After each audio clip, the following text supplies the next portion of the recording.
Hi, hello, welcome to our final lesson for this beautiful Columbia Gorge Lacing Communities Together project.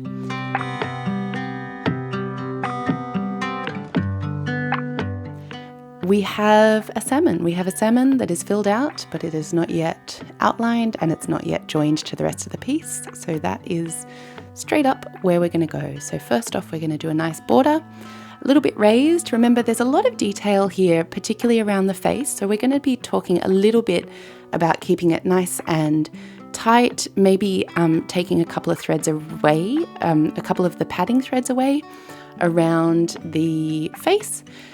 Just to keep it delicate in there, but obviously it can still be a little bit messy. It can be a bit of a. We can have a little salmon that's a little lumpy. We love a lumpy salmon here, so it doesn't have to be perfect.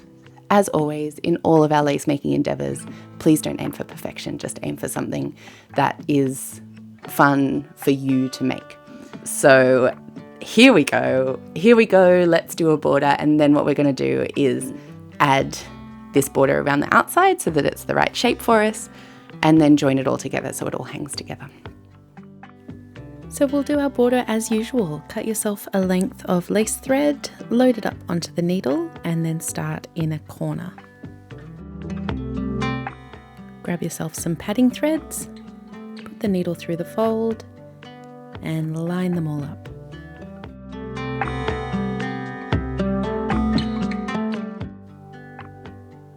Now, just to make it a little bit thicker, a little bit more lush, I'm going to add an extra thread. It's a bit thicker here too. And because this sampler is so much bigger than our others, I'm just going to pick it up and fold it and just get it to a nice, easier kind of working surface for my hands to hold and my needle to push away from.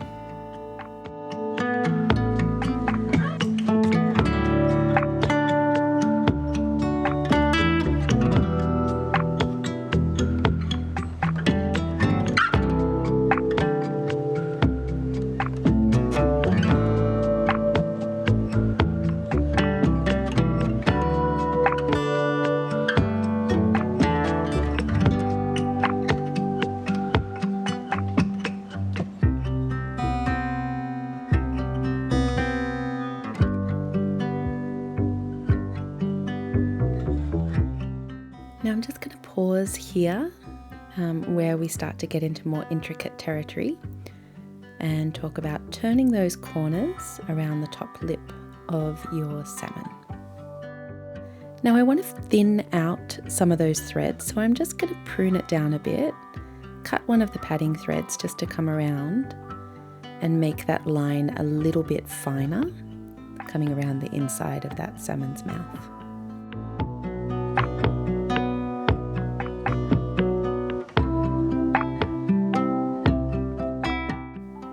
Keep stitching as usual, just being wary of where the needle's going, making sure all your stitches are still nice and close together, pulling those padding threads, make sure they're sitting flat. Keep going around to where the top and the bottom lips will meet.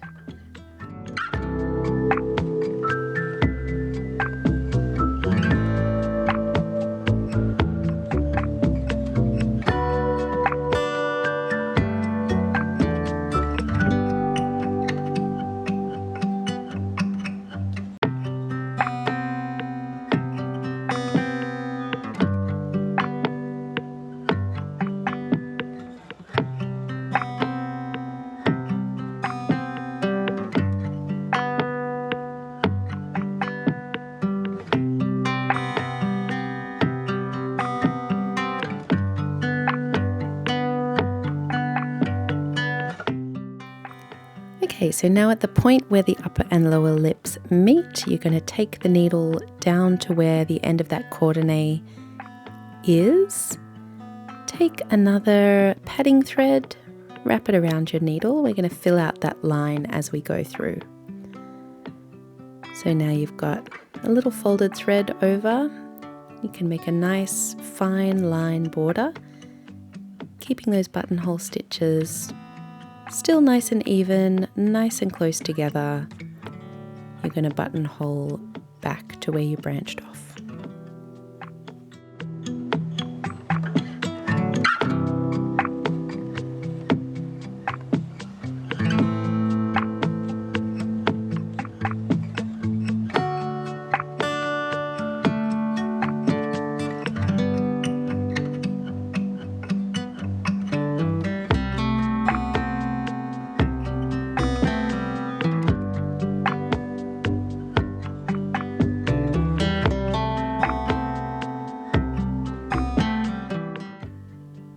And then just keep it going to the tip of that lower lip.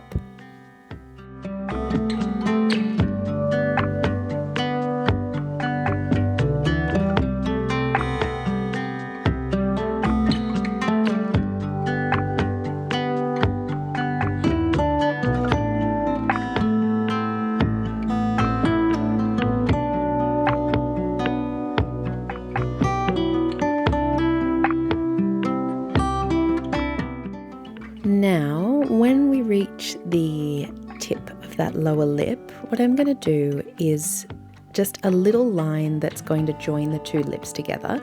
We don't want to allow for too much movement in the final piece, so I'll take the needle up from the lower lip to the upper. Just twist the needle underneath that little strand and continue your buttonholing. Now that's just going to hold everything a little bit more securely in place and make sure that those lips are sitting really well and properly and just how you want them to sit, regardless of how much the final piece moves around.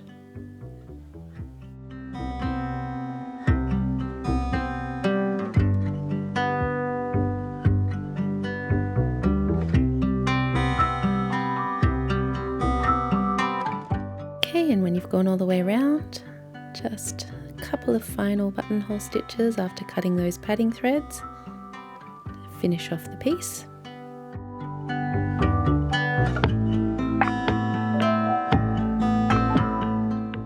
Weave in a little bit of a tail, make sure that end is secure, and cut your thread.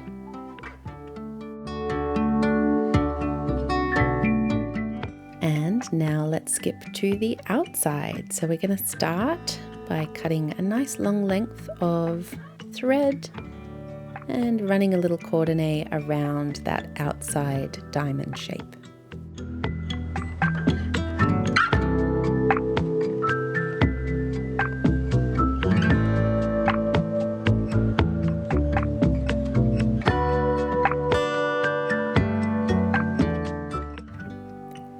And when you've gone around that twice, you're going to move on to the inner diamond. Making sure to fill out those corners just the same way that you did when you made the triangle for the pine piece. Just around that inner diamond with those corners all filled out, going around twice.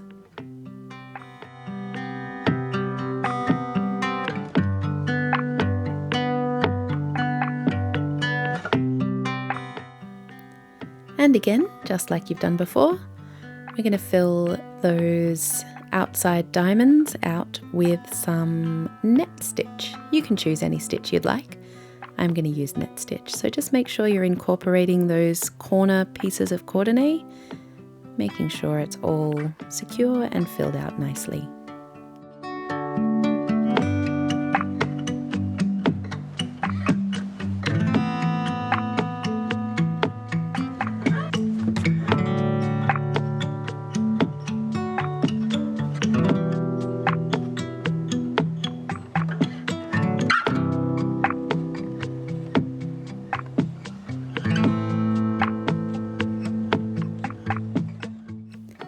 And once you're done, we're going to make a border around the inner diamond and also attach the salmon to the outside diamond shape. So we'll start in this very top corner. We're going to fill out those corners as well. So top corner, add those padding threads.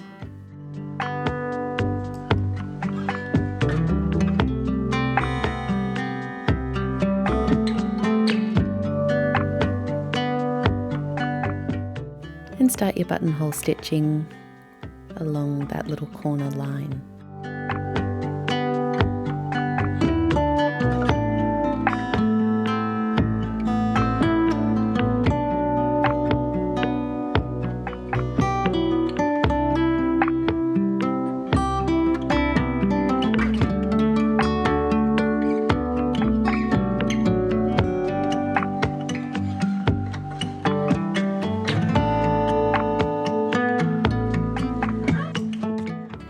Now we're going to continue along inside that inner diamond coordinate.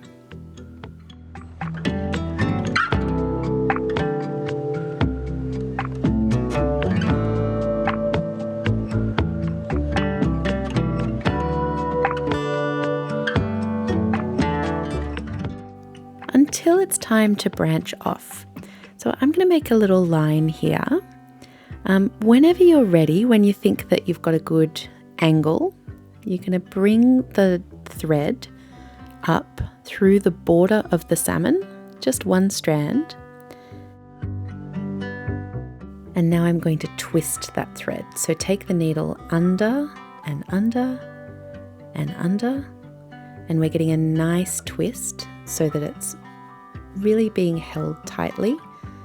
That thread is all twined around itself. And it's going to make a nice strong hold that's still really light and delicate to join the fish to the outside border.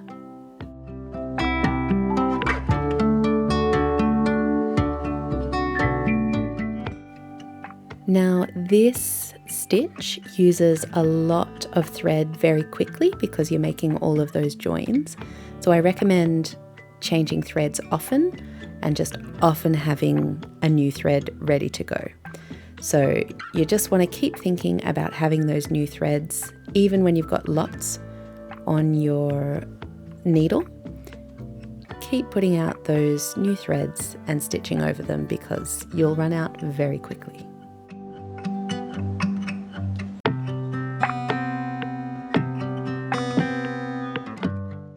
And just keep going along, so stitching on that coordinate until it's time to branch off. Check out those angles, work them out as you go along, and then bring the needle underneath the border of the fish. Twist and twist and twist. The number of twists will depend on how long your line is, how long that join, how far between the fish and the border. But yeah, keep twisting, keep branching off, and just get those nice delicate lines all in place, holding everything together.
Okay, and then when you're done, you've fastened everything off, it's time to do the outside border.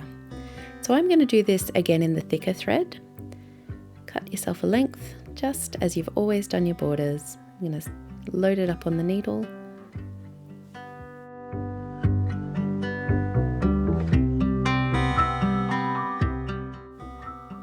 Start in a corner there.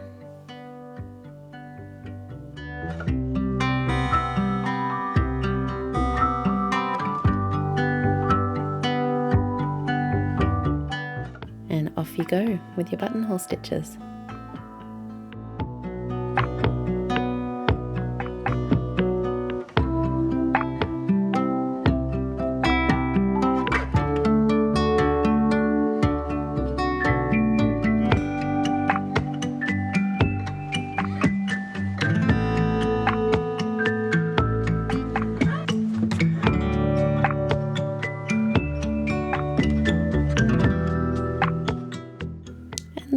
Look at that happy little guy. We're all done.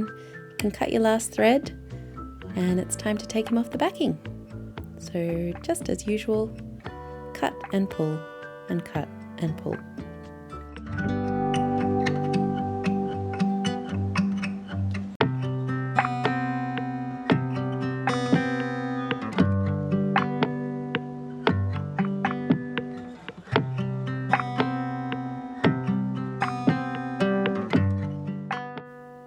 And gently lift your prize salmon off of its backing.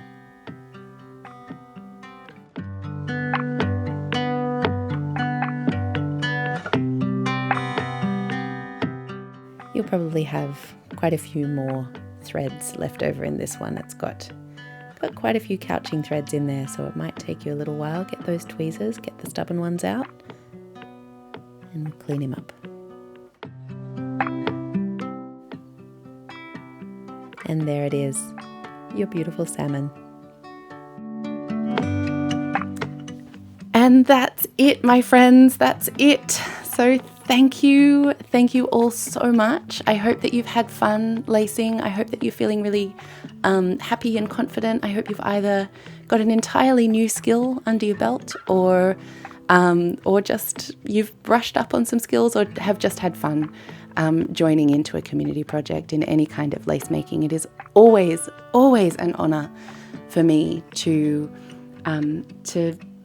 make these projects and to feel the scope of the beauty of this community, of the textile community worldwide is such a special and incredible group of people. And I love the thought of so many people stitching together, either truly together, in the same room and in a stitching circle, or just together in that we're all doing this together from wherever we are, from our own lounge rooms, from our own, wherever we like to stitch. It's really, there's something about these community projects that is just a magical reminder, I think, of the importance of community and the sort of the sacredness of the way that we have worked in groups to make something bigger than the sum of its parts. And yeah, as I've said before, it is such an honor to be putting this together for you all. Yeah, and to be making with you all, and to be sort of ushering this piece into the world. So thank you all so much for stitching. I can't wait to see what you come up with. You can also contact me or the gallery, the Columbia Gorge Museum, to get any other details that you might need. And my gosh, I can't wait to see what you all come up with, and I can't wait to meet so many of you, and let's see what we can create together. So until then, signing off, very happy stitching to you all, and I will see you all again in the future.